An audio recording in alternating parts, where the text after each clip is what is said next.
So the rewarding part of a garden is harvest. And I was able to harvest a nice bunch of carrots and lettuce. The carrots are a shorter variety because my garden bed is not that deep, so they came to full maturity. And it's nice to see that there'll be more carrots to harvest in the future. And the lettuce was the butter crunch. And there's also more hiding here to harvest at a later time. And as you can see, it looks like kale is ready. More pea pods.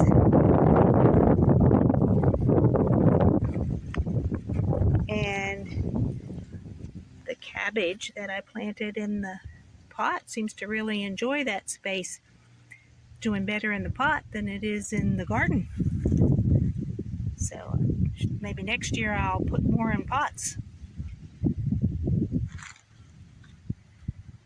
And as you can see, even though I harvested a good bit of the collards,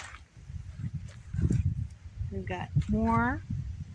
And the second batch is getting almost ready for some worms on the outside. Few cabbage worms, not too bad. Don't like to use chemicals. So looking forward to that. Also, wanted to mention these wonderful fence posts that my honey George put up for me.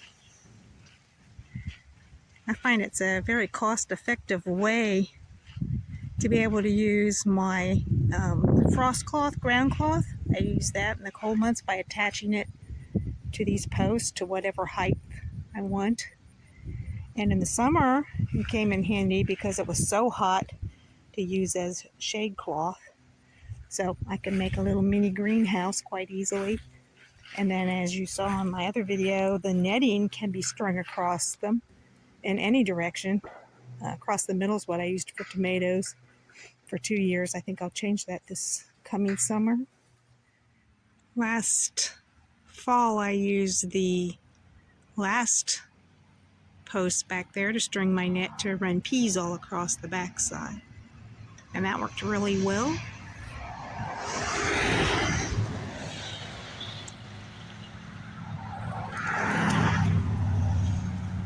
Traffic noise. All in all, the garden's doing real well for this fall. It should grow really well as the cooler weather comes in. Next week, we're going to go from about mid-70s today for a high. Next week, it'll be in the 50s, low 50s, and getting down below freezing. So the peas will not make it. Hopefully, we'll get a few more before that time comes, but everything else should do fine. Looking forward to more harvests. See you soon. Bye.